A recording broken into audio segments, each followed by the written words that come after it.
DC's poor, working, and oppressed community, and the same is true across this country. Dante Wright was a father. And now we're being told that Kim Potter, the former cop that killed him, thought she was using a taser when she shot him. And the minute that I heard that, I immediately thought of Officer Johannes Meserly, who said the same thing when he shot and killed Oscar Grant in Oakland, California. Y'all remember Oscar Grant? Yeah. It was the same story. Oh, I thought that it was my taser. Taser, this big yellow contraption. Shot him in the back. Shot him in the back. See, this system thinks we're stupid, right? They think that just because they're the police, that we're supposed to believe any garbage that they tell us. And see, Nicole pointed out something that's very important. Kim Potter resigned as an officer at Brooklyn Center. And if you notice, during the Derek Chauvin trial over his killing of George Floyd, the police department is doing everything in their power to say, well, we didn't train him to do that. We don't train them to kneel on people and things like this. We must be clear that the police as an institution is trying to protect itself. And the only reason they feel the need to do that, see, is they would just break their neck to protect and excuse police when they brutalize or kill people. But the only reason that Kim Potter has been charged with killing Dante Wright, the only reason that Derek Chauvin is on trial for killing George Floyd is because of what we're doing right now. It's because of the movement in the streets and because of the rebellion against racism. And we need to be clear that this country, that the capitalist state, is terrified that they're going to see another rebellion like they saw this summer. And you want to know why they're afraid? Like some of you, I'm sure, I was out here during this summer, during this, just the incredible repression that we saw during the protest. So that he could take a bizarre photo op in front of St. John's Church, right there. The cops used tear gas, rubber bullets, stun grenades. It was like a counterinsurgency. We were being treated like enemy combatants. And how was Trump able to do that? He used the pretext of a curfew that had been put in place by DC Mayor Muriel Bowser, a so-called progressive. And so we see that across the country and in DC certainly, Democrats and Republicans try to crush this movement militarily. And so after all of that violence from those federal troops and all those policing agencies, people came back the very next day in droves. This whole area was filled with people. You could barely move. And this scared the state. I was reading just yesterday that DC police starting Monday are going to start working 12-hour shifts in anticipation for possible doing is working. It tells us that we can't stop. It tells us that we must be in the streets, and it tells us that we must continue to organize. Ain't that right? Justice for Dante Wright. Justice for Dante Wright. Justice for Dante Wright. Justice for Dante Wright. Justice for Dante Wright. Justice for Dante Wright. Justice for Dante Wright. Justice for Dante Wright. Justice for Dante Wright. Justice for Dante Wright. Justice for Dante Wright. Justice for Dante Wright. Justice for Dante Wright. Justice for Dante Wright. Justice for Dante Wright. Justice for Dante Wright. Justice for. Dante Wright. All right, we're going to keep our program moving along this evening. It looks like we have a number of folks here that we could have speak for us. I think right now, I was talking about how Dante Wright is a father. The next person I'm bringing up is also a father of a young child. And we were just talking about how under this system, children are not safe. And so I want you to help me in welcoming Patrick as he comes and talks to us today. Give Patrick a round of applause. Thank you. The recent killing of Dante Wright, Dominique Williams, and James Johnson is an abhorrent condemnation of our racist capitalist system that we live here under in the United States. Just seeing the fact that James Johnson was a father, that his son will never be able to see his father again, it's absolutely disgusting. I couldn't imagine having to deal with that myself as a father, having to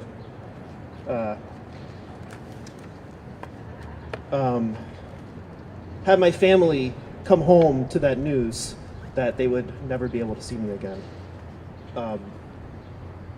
So it's appalling. I don't know if I have anything really more to say other than that. Good time.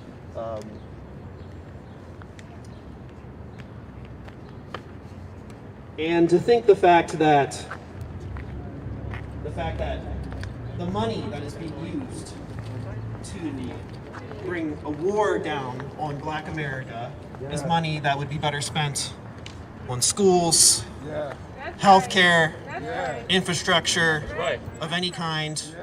If we remember the words of Dr. Martin Luther King, that any bomb dropped in Vietnam, of course it was his day, it was the Vietnam War. Today it could be Afghanistan, it could be Yemen, Syria, the list goes on, even in countries we don't know about. That all these bombs dropped, all these planes that are built that are used to drop those bombs are ones that are actually, the result of which is actually exploding here in America. There are more homeless people, or there's more houseless or peopleless homes in DC than there are homeless people in DC. We could use the money that we are using to drop bombs in Libya, Somalia, to house the people here in DC or across the country. And that's it. That's it for me. Thanks. Thanks so much. Give Patrick a round of applause. And see, it's so important that we talk about the family aspect of this issue, because when we see these incidents of racist police terror, they're not just killing individuals. There are families that are affected by this. There are whole communities that are impacted by this. And Patrick is absolutely right. Right here in Washington, D.C., the nation's capital, one of the most expensive places to live in this country, there are 10,000, at least 10,000 empty housing units. But meanwhile, a stone's throw from where we are on this plaza, you see the Pentagon budget by $12 billion. This is more than Trump spent. That's money that isn't going to feed people, that isn't going to house people. And it's so important that he mentioned the international aspect. U.S. imperialism is directly tied to what we go through here in the United States. Through programs like the 1033 program that militarizes police. The DC police, just like a lot of police departments across the country, have training exercises with Israel. And so the tactics that Israel uses to suppress in their genocidal apartheid regime against the Palestinians is used on us right here in this country. That's why you and I have to understand we are part of an international struggle. That was a part of what we saw this summer too. We saw actions, Black Lives Matter protests all over the world, not just in solidarity with what we're going through here, but because they were speaking to conditions in their own country. That's why in Haiti right now, a country that is struggling against the neo-colonial dictatorship of Jovenel Moïse, who was propped up by the US government, they have murals of George Floyd. So never think that you're alone in this struggle. We're a part of a worldwide movement. And the more organized we are, the more successful we will be. And that will be so, so important moving forward. Now, I was talking a little earlier about the local incidents of racist police terror. and there's a lot of them. And one of them is the case of Jeffrey Price. See, what you have to understand about DC, there's a deep culture of four-wheelers. And you will probably see them here shortly as the summer starts to get warmer. The cats riding up and down the street in groups on their four-wheelers. It's a culture that we have here. And Jeffrey Price was killed when DC police struck his four-wheeler on purpose. They struck his vehicle on purpose. And then not long after that, the police had the audacity to run up in his family's home.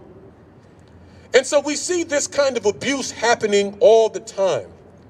Certainly in Brooklyn Center, Minnesota, certainly in Minneapolis, but also right here in the nation's capital.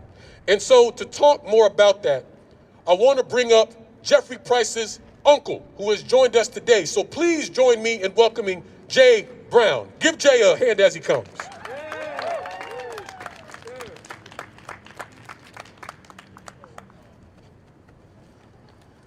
Good afternoon, good evening. Glad you all could be here tonight. Unfortunate, I'm not happy about the reasons that you're here. I wasn't happy about the reasons you were here when my nephew died. You know? So my nephew, Jeffrey Price, who named this summer was right here where these plates are. The streets have been taken up, his name has been removed, it's been erased. I guess just like Mayor Bowser would like to see his memory. Right. He was a great kid, 22 years old. We talk about fathers in the community. Talking about young men who had fathers. I mean, young men who had children. My nephew never had a chance to have a child. Never had the chance to have a child, right? So that's hurtful within itself because we don't even have a seed of his. We don't even have a seed. He never even had the chance to have a child. That's hurtful. The fact that he was chased to his death, we buried him, we put his ground in the body, but we haven't put his soul to rest. We haven't had an opportunity to put his soul to rest. So every day of my life for the last 3 years that I just want to be at peace, knowing he's at peace, I can't do it because every report comes out says that it's another lie. DC police chased my nephew to his death. You had another officer at the bottom of a hill while they were exchanging calls on their radio that said, let him know that he was coming. Blew through a stop sign. My nephew,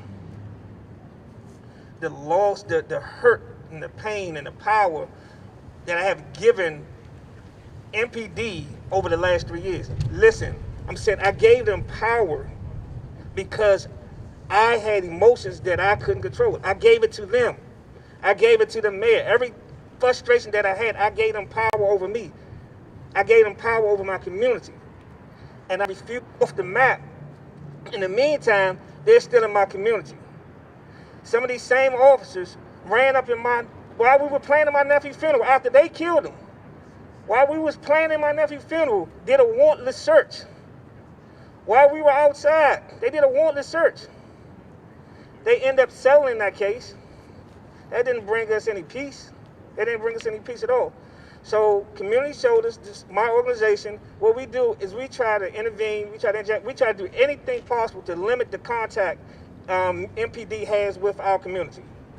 Every corner we turn, if we see MPD in our community, we try to eliminate their contact. We'll put DBH in front of them.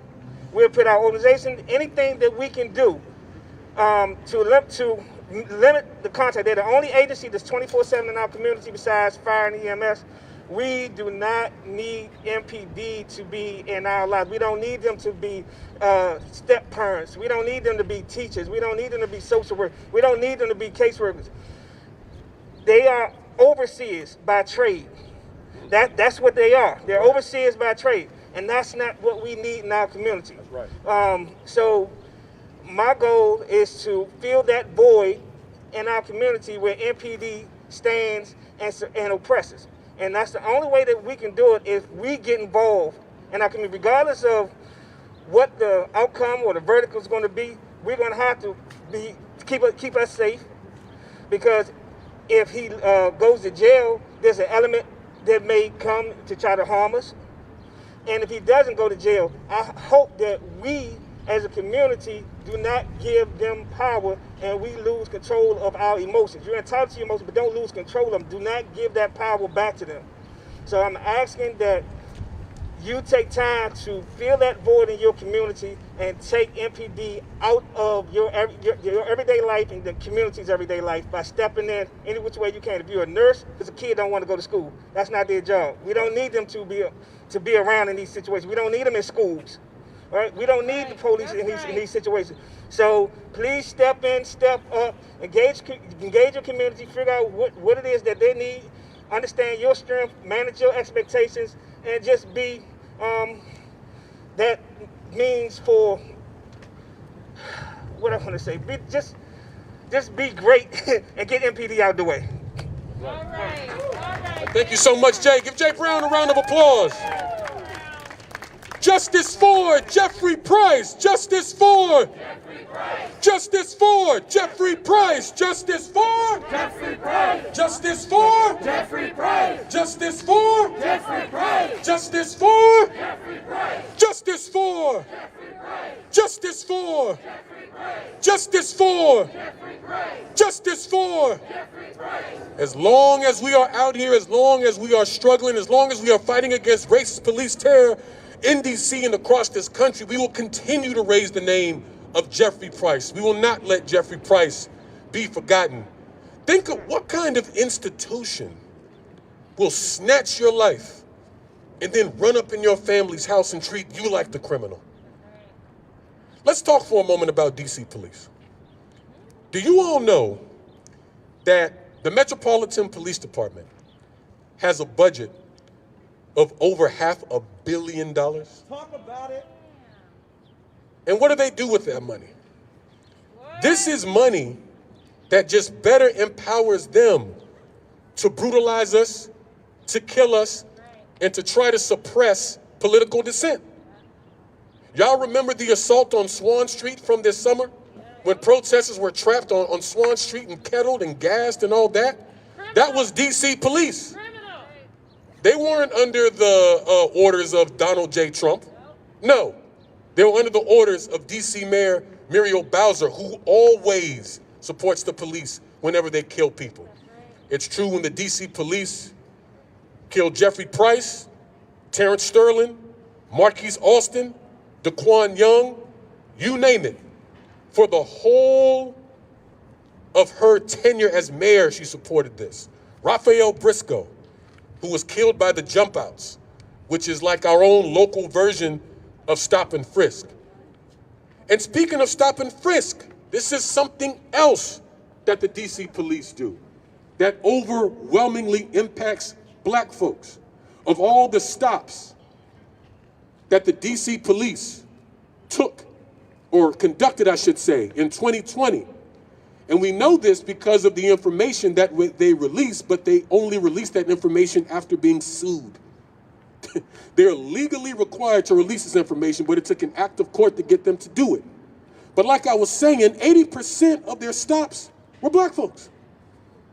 And they say, oh, well, we have to stop and frisk because we have to get guns off the street. Less than 2% of the stops they conducted resulted in a gun being recovered. So this isn't keeping anyone safe. The police having all that money isn't keeping anyone safe. When we have people living outside, don't know where they're gonna lay their head, don't know where the next meal is coming from, don't have PPE and other basic things that you need in the pandemic. And that's why one of the chants that's been ringing out this summer is the question of, well, who keeps us safe? We keep us safe. Who keeps us safe? Who keeps us safe? Who keeps us safe? Who keeps us safe? Who keeps us safe? Who keeps us safe? Who keeps us safe? Who keeps us safe? And it's so important that we do keep each other safe, because we see that we can't count on the mayor. We can't count on the DC council. We can't even count on the president of this country. You and I have to be about the business of not only struggling against racist police terror, but for changing this society and for changing this system. And one of the most exciting aspects of the rebellion this summer was there's a whole new set of organizations who are doing this work, who are demonstrating, who are doing mutual aid work. All these important things, caring for humanity in a way that this system refuses to. And I want to bring up someone who's a part of one of these organizations. So I want you all to help me in welcoming Neem from Freedom Fighters DC. Give them a hand as they come. How y'all doing? All right, my name is Haim. Oh, let me get my friend my phone so they can go live. Hold up. What do we want? Justice! When do we want it? Now. What do we want? Justice! Now! What do we want? Justice! So my name is Haim. I'm a part of Freedom Fighters DC. So I'm gonna tell y'all a little bit about myself and how I got involved in organizing. So last summer in May, when George Floyd was killed, everybody in DC was wondering when were people gonna protest. So I decided to just go about it and say, forget waiting for somebody to start a protest. I just started my own. And then it was only about like 15 people out there the first day, and then I did another one the next day on 14th and U, and it was huge. I don't know if y'all might have been there, but it was a really big protest. And then since then, due to the treatment that we experienced from MPD, I started to come out here every night because I knew the MPD thought that they were just gonna shoot us and tear gas us and make us run home scared. But I wasn't going for that, not at all. So we stayed and we occupied BLM Plaza June, July, and August. We was out here for 3 months, every single day and night. We occupied this joint. We never left. Police swept us out every night. They took thousands of dollars worth of laptops, bikes, grills, tents, everything we had, book bags, phones. They took 2 of my cell phones last summer. I got locked up 5 times. I got my arm broke right there where that orange barricade is. So we've been through a lot of mistreatment from MPD. But what happened earlier this week or last week, I don't know when it was, but I think it was earlier this week with Dante Wright, it pissed me off. And it pissed me off because he's 20 years old and he's a father. So when that baby grows up and that baby ends up doing something wild or insane, in some eyes, people are going to say, damn, it's because the father ain't in his life. But you don't even know why the father not in his life. The father in his life because the father was killed by the system.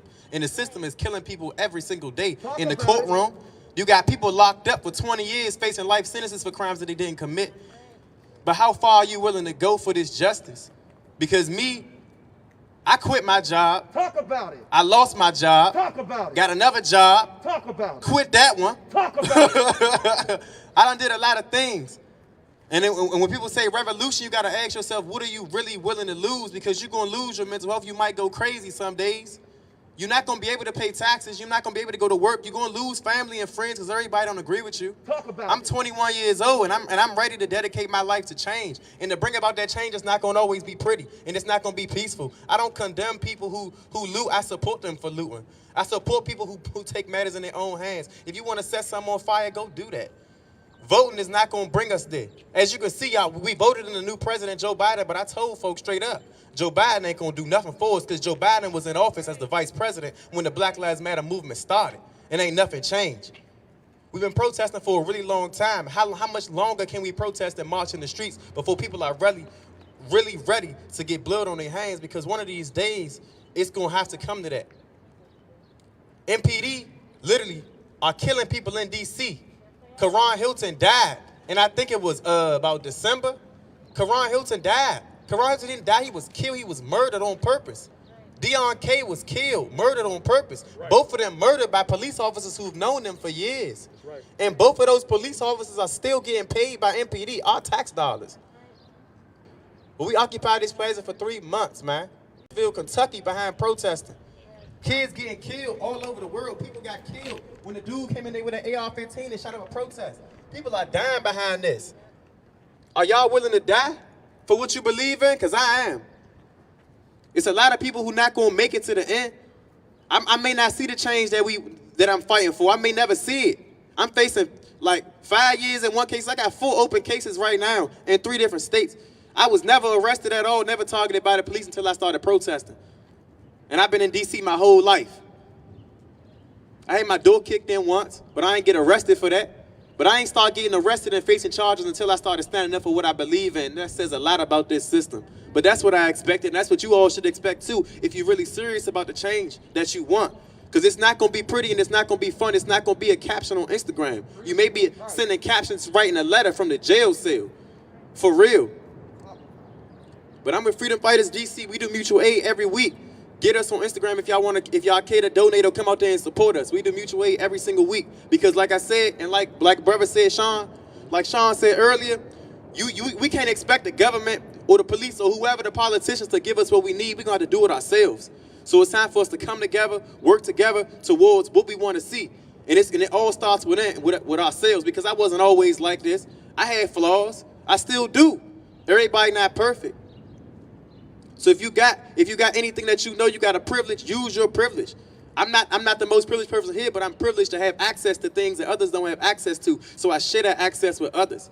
Any way you can use your privilege to benefit society, do that. I'm from DC, born and raised, been here my whole life. I done lost friends to gun violence. I done lost friends to the system. I done lost family to the system. It's real. It's very real. But one of these days, people gonna have to you gonna have to pick up arms and do something. For real. What are you really willing to lose? Are you really willing to lose that job, that 401k? Are you really willing? You're not gonna have health insurance? When people say revolution, are we really ready for a revolution? We got to get organized if we want a revolution. We really got to get organized if we want to really fight this system. For real, grocery stores going to be having food shortages. Can people plant and grow food on their own in their backyard? It's a lot of stuff that we're going to have to learn. So we got to be patient with this, because one of these days it's going to come to that. For real, it's really going to come to that. I'm 21. By the time I'm 25, who knows? I may be dead or I might be in jail. But I really hope that we still out here fighting for what we believe in. I hope we don't just give up.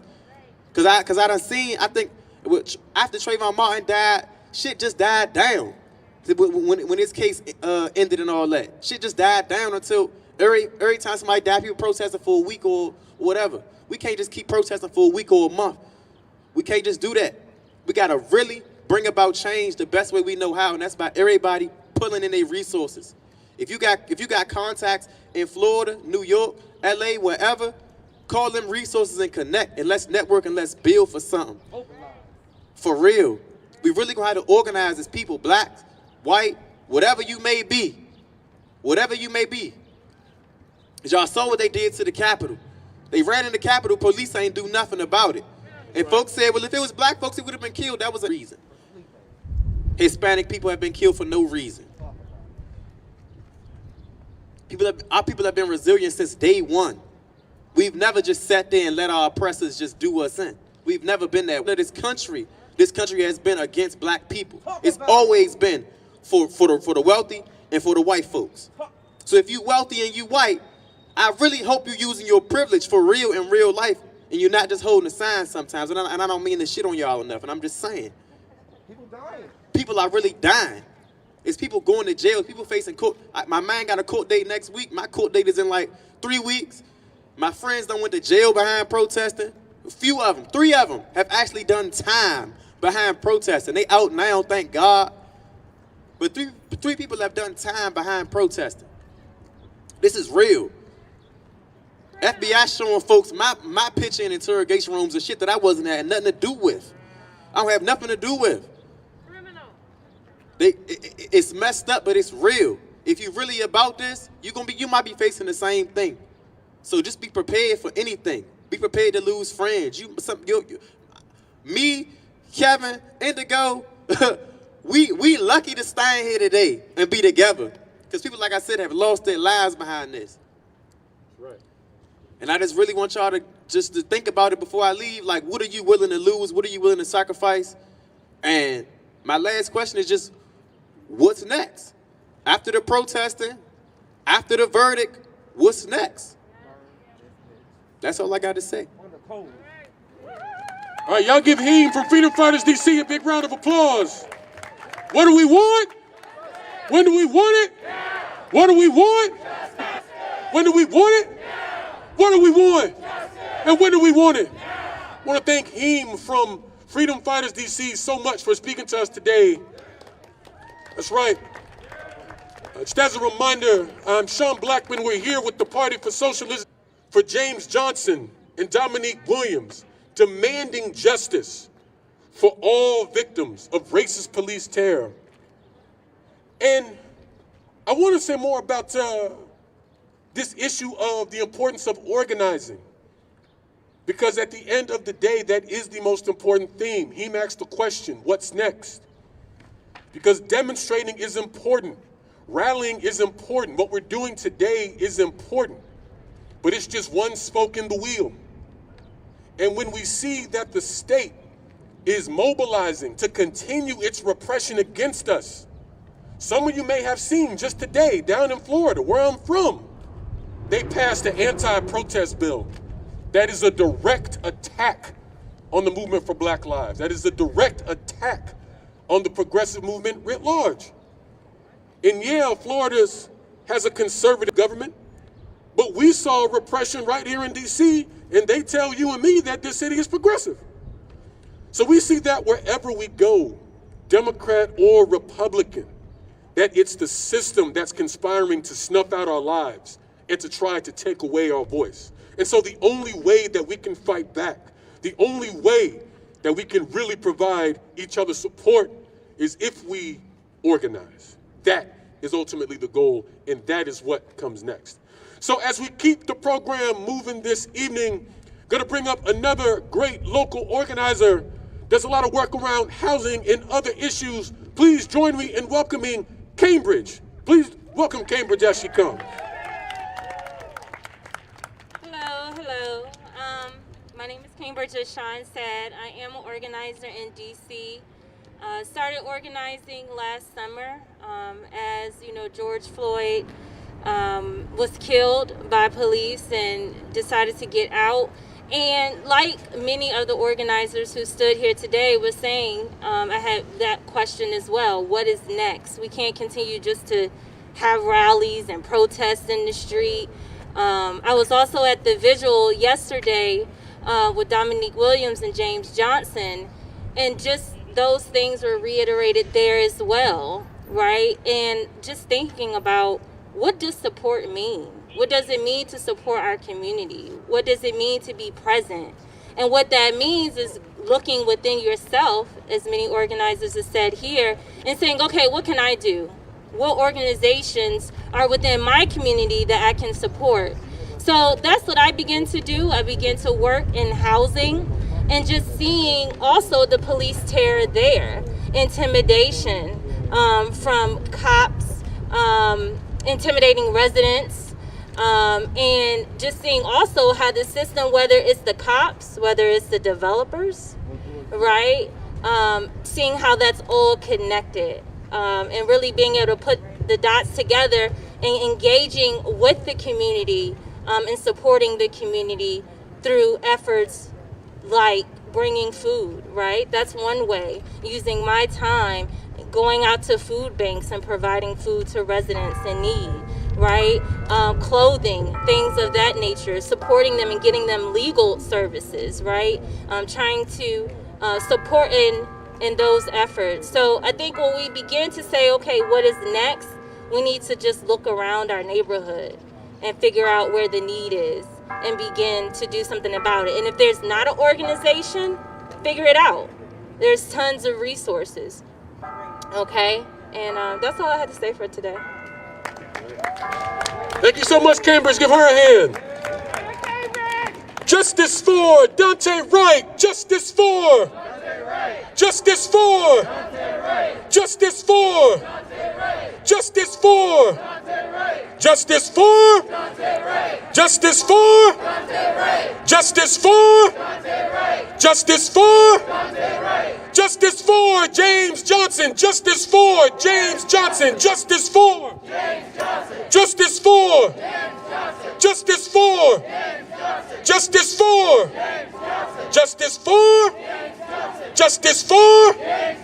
Justice for. Justice for.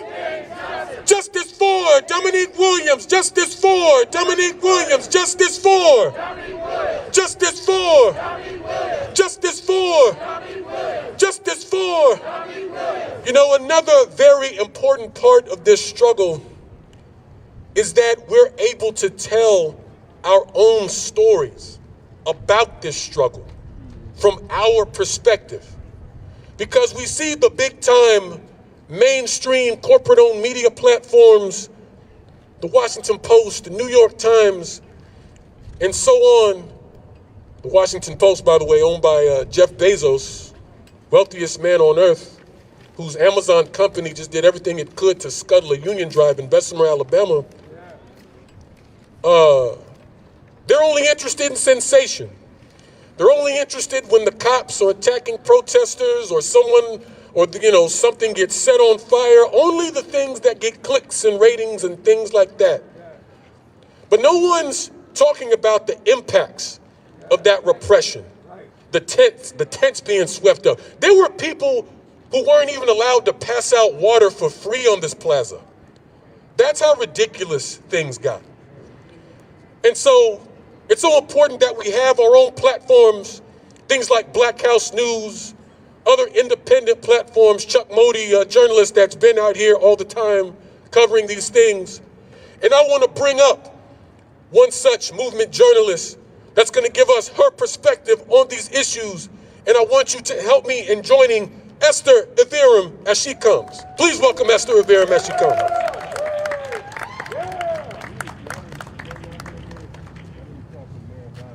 Thank you, Sean, and thanks for everybody who came out. I thought about what I wanted to say.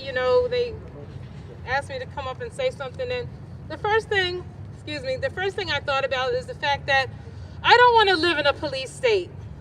I don't want to live in a place where a 13-year-old in Chicago can have his hands up, turn around to try to comply, which is what they always say, comply, right?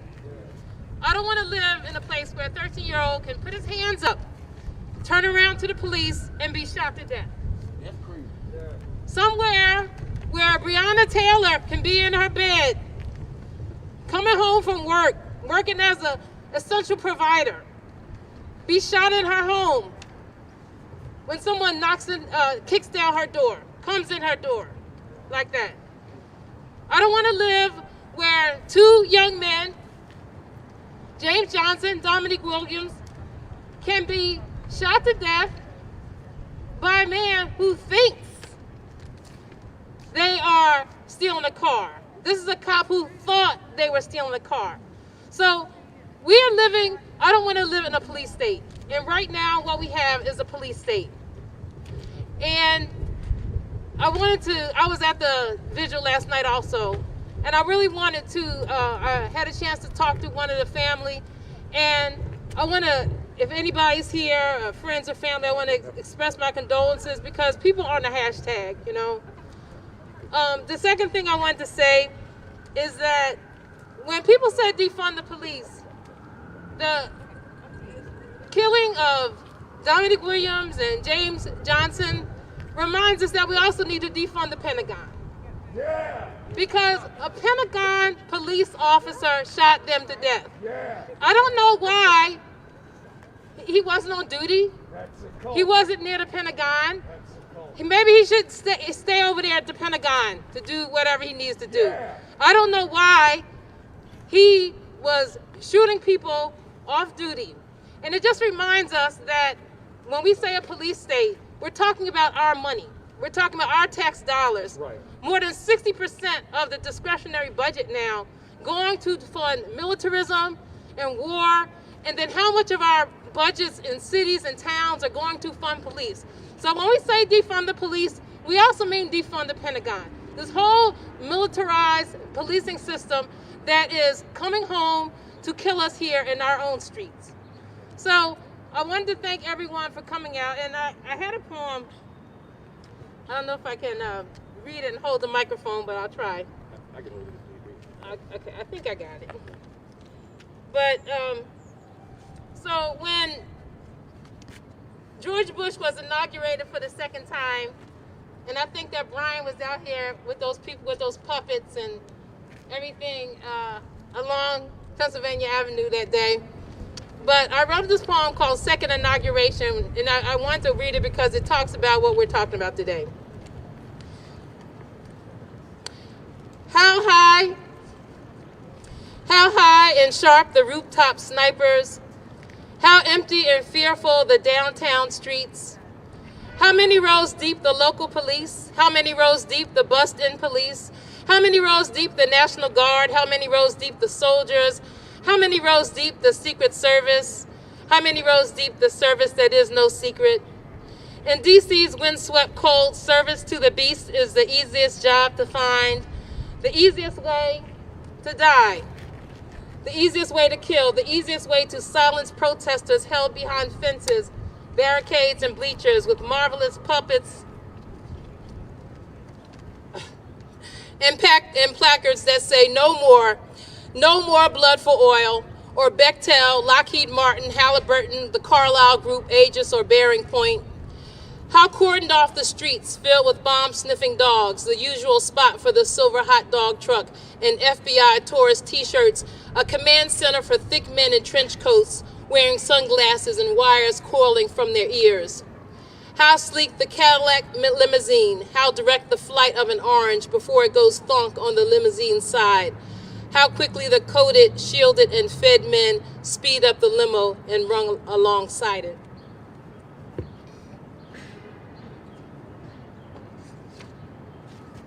On parade attendants for a bulletproof float. How furry the mink coat wearing fans, how cold and pink their faces with puffs of hot air rising from their lips like car exhaust. How smartly the commander-in-chief climbs from the limo and walks along the empty streets, waving to empty bleachers, empty faces, and cold, empty air. How alien is the little commander standing at the podium, declaring himself God's messenger and to be doing God's will, backed up by the rooftop snipers, the local police, the bustin' police, the National Guard, the soldiers, the Secret Service, and the common service that is no secret. How high up is God looking down at this moment, and how quickly is the earth warming? How quickly the gathering patchwork quilt of death, the bullets and cutting, the rapes and electric shocks, how quickly stacking and reeking the corpses, how trapdoors shut the minds, how trapped in this new Reich of soldiers, silicone living, and satellite death. How high and sharp the rooftop snipers, how empty and fearful the downtown streets. How many rows deep the local police? How many rows deep the bustin' police? How many rows deep the National Guard? How many rows deep the soldiers? How many rows deep the Secret Service? How many rows deep the service that is no secrets? That is no secret. Defund the police, defund the Pentagon.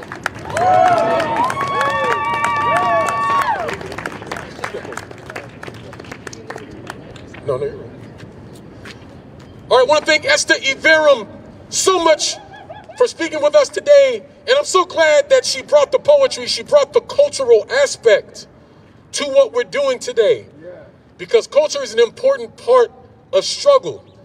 We just got done talking about how we can't depend on the mainstream media platforms, and certainly not the government, to properly tell the movement story or the story of the struggle, because that system and that government, those platforms are enemies of this struggle. Why? Because they represent a ruling class that needs the police to be brutal and death-dealing and deadly to poor working and oppressed communities. Because you see, it's not just one institution. We have to understand that what we're dealing with is the intertwined institutions of white supremacy and capitalism.